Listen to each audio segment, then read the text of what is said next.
Vamos lá, pessoal. Então, bom dia, meu nome é André, sou receptor, e vou dar a linha de princípios físicos do ultrassom para vocês esse ano. Vou passar dando aqui.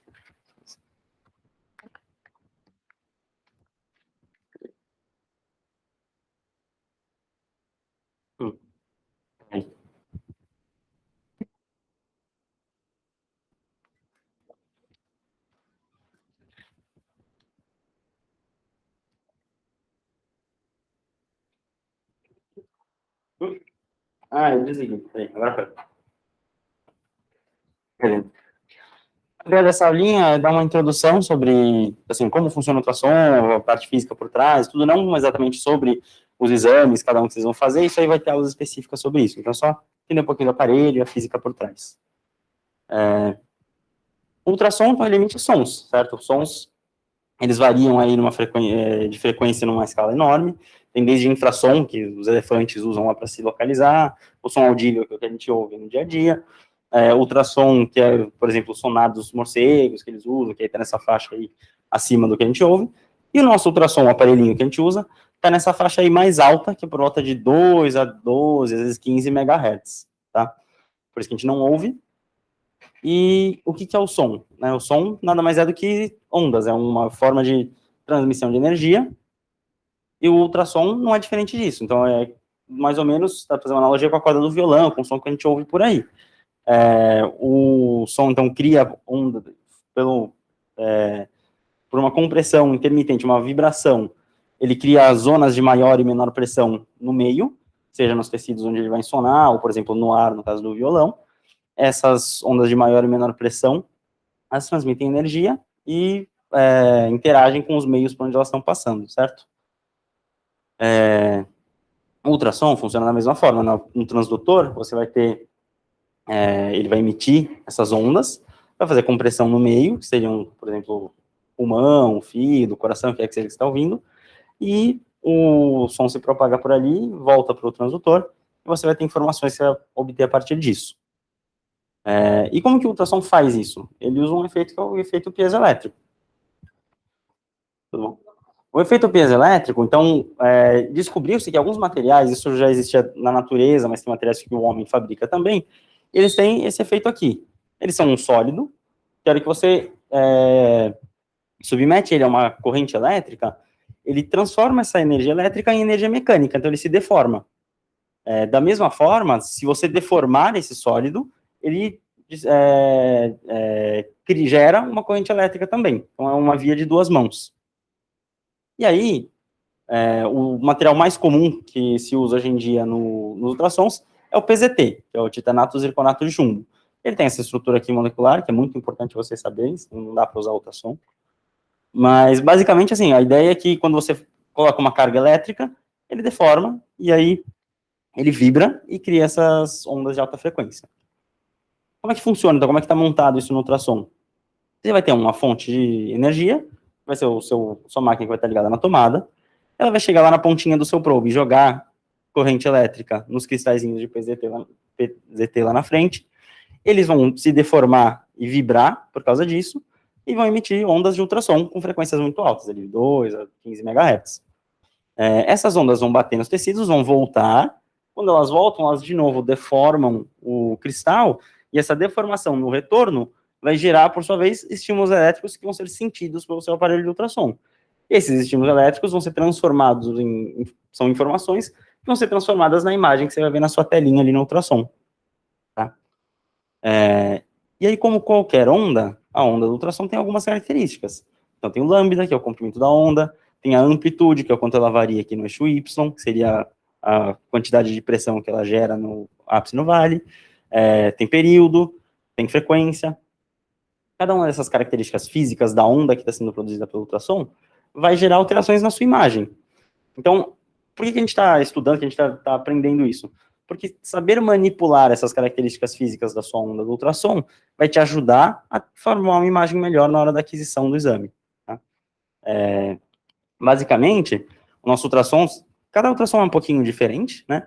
Mas os aparelhos de ultrassom em geral, eles têm botões mais ou menos padronizados. Então, TGC, ganho, profundidade, foco, frequência. Tudo isso são são botões que você tem na máquina que vão mudar exatamente isso, essas características físicas da onda que você está emitindo, e com isso você vai melhorar um pouquinho a sua imagem. A ideia é a gente entender o que a gente está fazendo na hora que a gente está girando esses botões todos. Primeira coisa que a gente vai falar é um pouquinho da amplitude. A amplitude da onda, que nem na hora que você está tocando o violão, você puxar a corda mais forte, você dá uma energia maior, o som é mais alto. Você não vai mudar a frequência, você não vai mudar o tipo de som que você está ouvindo, ele só vai estar transportando mais energia. No ultrassom, o que acontece quando você aumenta a amplitude? Você tem mais ganho, tá? Vocês talvez já tenham mexido no ultrassom, talvez já tenham visto o botão do ganho, é aquele que você gira, a tela fica toda mais brancona ou mais escura. Então a ideia é, um ganho muito baixo, você perde a contrastação porque fica tudo muito escuro, um ganho muito alto, você perde a contrastação também porque fica tudo muito claro. A ideia é você tentar, no botãozinho do ganho, ajustar a amplitude da sua onda, deixar um ganho adequado, de forma que você consiga visualizar aí as diferentes estruturas que você está tentando ver no seu exame, tá? Outra coisa que você pode mexer também é o TGC. TGC é uma sigla para Time Gain Compensation. Basicamente, você consegue ajustar o ganho do seu ultrassom de forma setorial. Ele é dividido por profundidades mesmo. Então, todo ultrassom tem esse monte de botõezinhos aqui, que vocês já devem ter visto, geralmente fica no cantinho, assim. E aí, geralmente no começo do exame a gente deixa eles no meio, e aí conforme você sentir que tem alguma região mais profunda ou mais superficial, que você precisa de mais ou menos ganho, você consegue ajustar essa região específica sem estourar toda a imagem. Tá? É para isso que serve esse botão. Outra característica da onda, a frequência. A frequência, a gente não consegue ajustar num botão do ultrassom. A frequência, em geral, é uma característica do probe que você está pegando, é uma característica do material ao qual você está submetendo a corrente elétrica ali. Mas o que ela influencia no nosso exame? Ela vai ajudar na resolução. O que é resolução? Resolução é a capacidade de você discernir dois pontos da imagem como dois pontos diferentes. Quando você tem uma TV de alta resolução, é que ela tem muitos pixels, ela é enorme, consegue ter imagens muito detalhadas e não fica um borrão. No nosso ultrassom, a gente tem dois tipos de resolução, a resolução axial e a resolução lateral. A resolução axial é a que está realmente ligada diretamente à frequência das ondas que você está disparando. A resolução lateral, que serem então dois pontos, um do lado do outro e não um abaixo do outro, ela vai ter a ver com a densidade dos raios, dos feixes que você está jogando. Pode estar. Certo? Então, isso aqui é só mais ou menos uma imagem para vocês verem a diferença de resolução. O que é isso? Então, você está vendo probes com frequências progressivamente maiores. Esse mesmo pontinho que ele inicialmente via como um borrão, vai ficando um pouquinho mais definido, um pouquinho mais definido. Isso é uma resolução um pouquinho melhor. É claro que o ideal seria a gente ter a melhor resolução sempre em todas as imagens que a gente quer ter.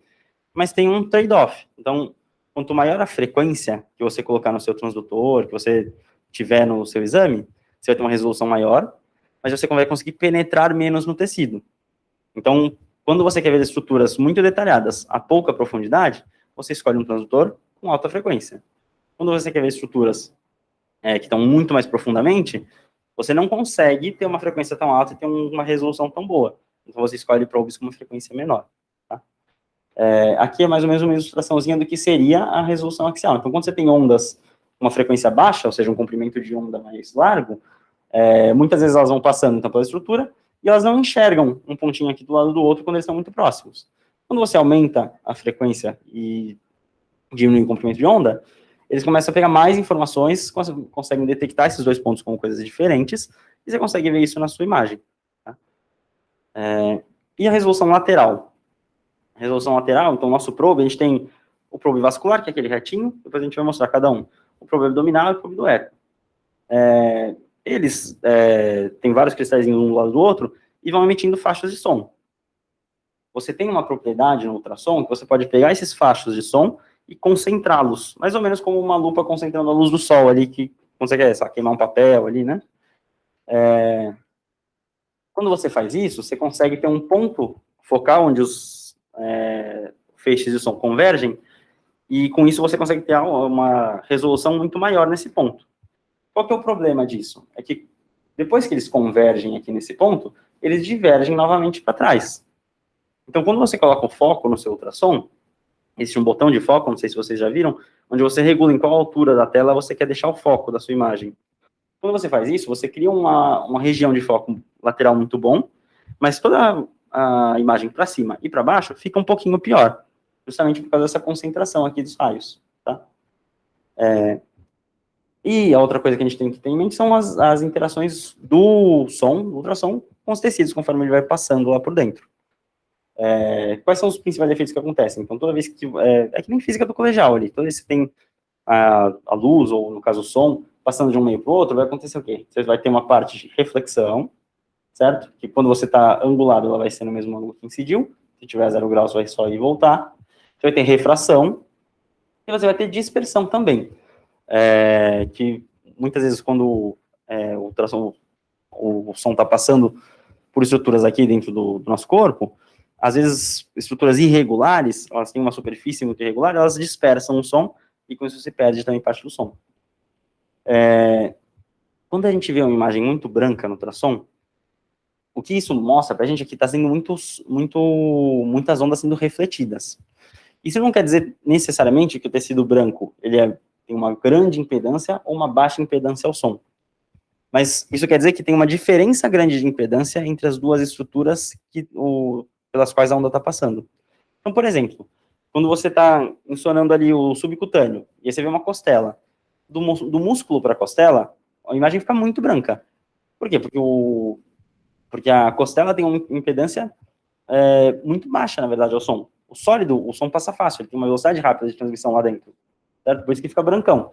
Saindo de um meio de alta impedância para um meio de baixa impedância. Agora, por outro lado, quando você vai estar passando do músculo, do subcutâneo, para o pulmão, por exemplo, você está indo de um meio de baixa impedância para um meio de muita alta impedância, porque o ar se propaga muito mal no pulmão, porque as moléculas estão muito mais espaçadas, tem muito mais ar. Por isso que a pleura também é muito branca, quando você vai do subcutâneo para o pulmão.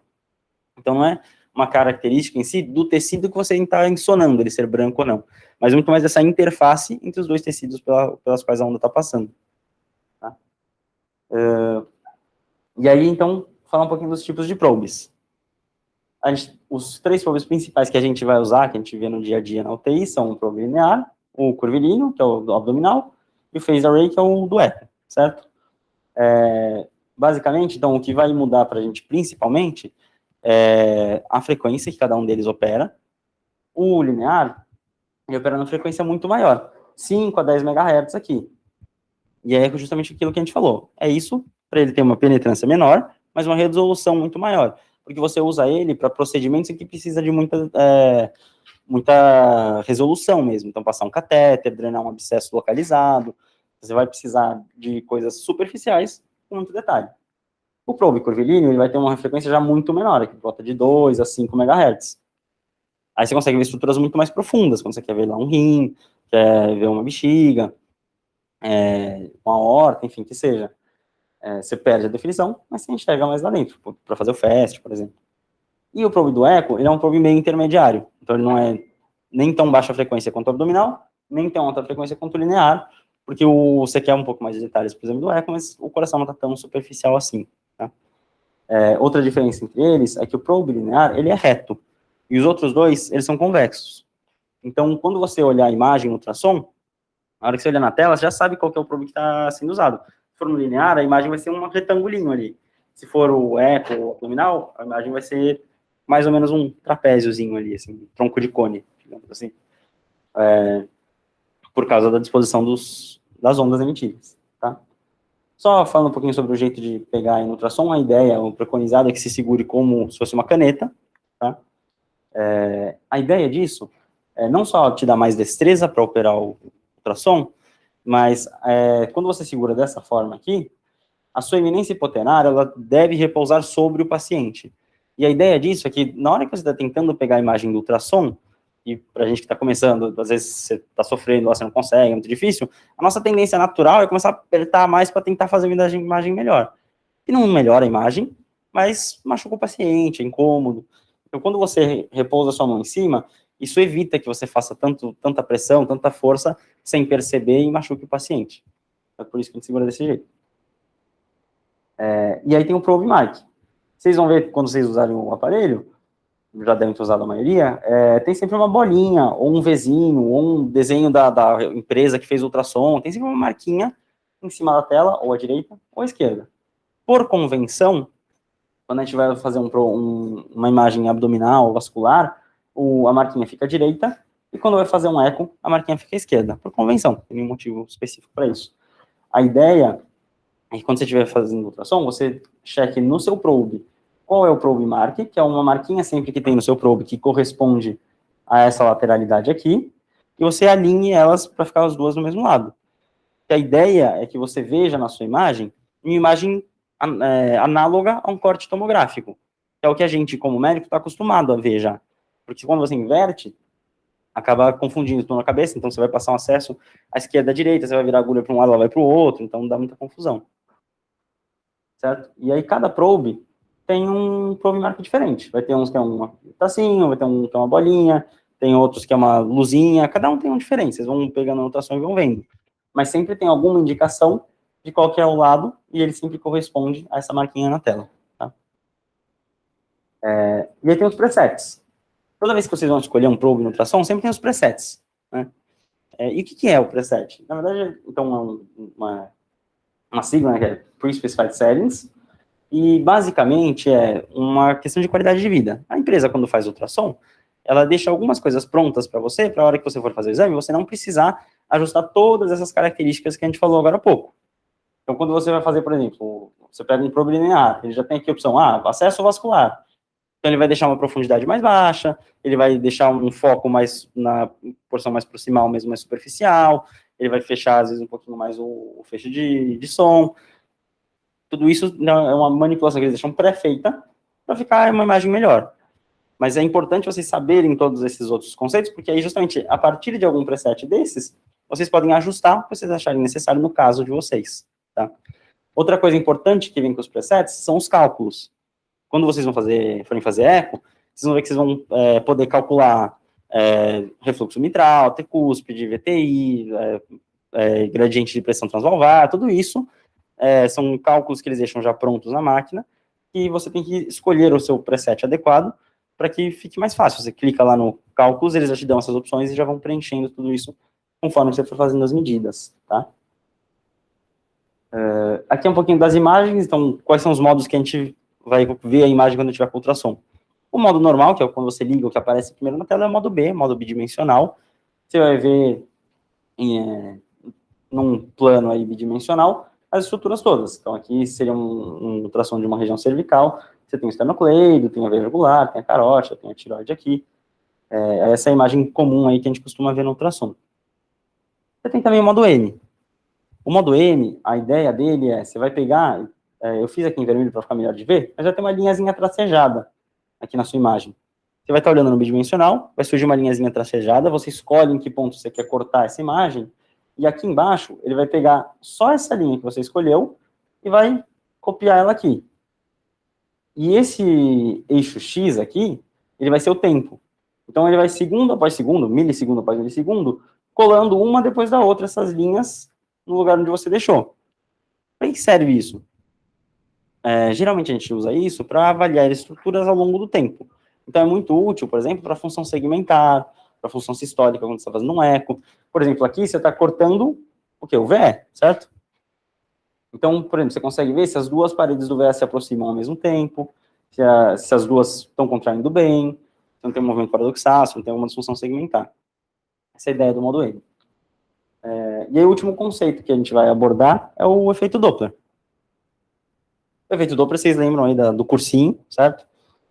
Quando você tem um emissor de ondas e um receptor, quando você tem movimento relativo entre eles, se o movimento relativo for de aproximação, você aumenta a frequência dessas ondas que estão sendo transmitidas. Se o movimento relativo for de afastamento, a frequência diminui. Beleza. Deixa eu ver se eu consigo passar aqui. A gente usa o Doppler no ultrassom basicamente para ver fluxos. Então, principalmente para ver vasos de sangue. O que acontece? Quando você joga uma onda, ela bate na hemácia e ela volta. Quando o sangue está se aproximando do seu probe, acontece isso, ele bate, as ondas que tinham uma mesma distância, uma mesma frequência ali, se encurtam e voltam para o ultrassom e ele sente que elas chegaram mais próximas. Com isso, ele entende que tem um objeto se aproximando no ultrassom, e aí ele traduz isso ou num fluxo aí num gráfico, ou numa cor, que a gente vai ver aí no ultrassom. A gente tem dois tipos de Doppler no ultrassom, o pulsátil e o contínuo. Eles têm características um pouquinho diferentes. O Doppler pulsado, ele tem uma vantagem que é você vai escolher qual é o ponto da sua imagem onde você vai jogar esse Doppler e avaliar a velocidade, o fluxo por ali. Isso é muito bom quando você quer avaliar o fluxo por alguma estrutura específica, por exemplo, quando a gente vai fazer um VTI e a gente quer jogar o Doppler ali na via de saída. Então você consegue ter essa definição espacial, mas a perda que você tem com isso é que você consegue avaliar velocidades mais baixas só. Por quê? Porque você está pegando todos os seus cristais aqui do probe e usando eles para emitir ondas e depois captar. Emitir e captar. De forma que você tem uma frequência, um frame rate, digamos assim, de emissão e captação de informação mais baixo. Quando você faz o Doppler contínuo, o que você faz? Você divide os seus cristais e se deixa parte transmitindo som, parte captando. De forma que eles estão continuamente emitindo e continuamente captando. Com isso, você consegue uma frequência, um frame rate maior, de tanto emissão quanto captação, e aí você consegue calcular e sentir velocidades maiores. Mas você perde essa capacidade de definir em qual região aí do espaço que você está vendo essa velocidade.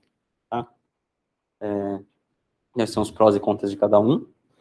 E aí, a ideia é a gente falar um pouquinho só do aliasing.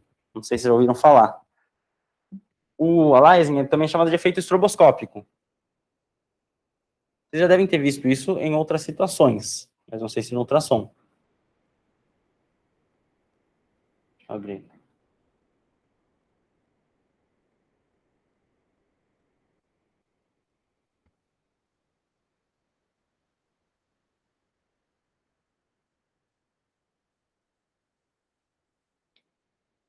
Então, basicamente, o aliasing é aquele efeito que a gente vê, por exemplo, quando filma uma roda de carro.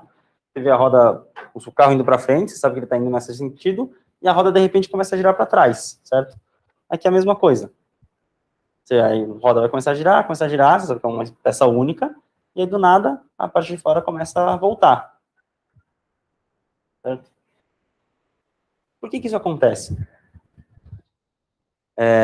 Porque, basicamente, quando a gente filma alguma coisa, a gente pega a nossa câmera, ou o que quer que seja que está gravando a imagem, ele grava a um certo frame rate. Ele grava, sei lá, 20, 30 quadros por segundo. Você não grava um movimento continuamente. O que acontece é que o seu cérebro recebe essas imagens a 20, 30 quadros por segundo, e ele, na sua cabeça, completa o que aconteceu entre um quadro e outro. Quando você tem uma frequência tão alta, por exemplo, num movimento giratório, que nem essa roda, que um quadro vê a roda nessa posição, e no outro quadro ela deu quase toda a volta, menos um pouquinho, o próximo quadro, então, vai parecer para o seu cérebro que a roda voltou, ao invés de ter rodado tudo que você perdeu e já está no final do próximo ciclo, certo? Quando isso acontece muito rápido, dá a impressão de que a roda está voltando para trás. Mas isso é um efeito realmente do nosso cérebro quando ele não consegue ver a imagem como um todo. No ultrassom, isso acontece da mesma forma. Peraí. Então, analise. Quando a velocidade das partículas está muito alta, o Doppler que está emitindo e sentindo a velocidade, ou as ondas batendo e voltando, acontece o mesmo efeito. Ele começa a perder a capacidade de discernir se o sangue, o fluxo que você está vendo, está se aproximando ou se afastando do ultrassom. E aí o que acontece é isso aqui. Então, talvez vocês já tenham colocado, às vezes, um Doppler pulsátil numa estenose aórtica ou numa via de saída ali com uma obstrução dinâmica muito importante. Se a velocidade começar a ficar muito alta, muito acima de 150, 200 metros por segundo, o seu Doppler pulsátil não consegue dizer se o sangue está se aproximando, nem se afastando, e nem qual é a velocidade do sangue. Tá? É isso que a gente faz, a gente geralmente muda, então, o Doppler contínuo, que ele consegue ser um pouquinho maior, com que ele é mais alto.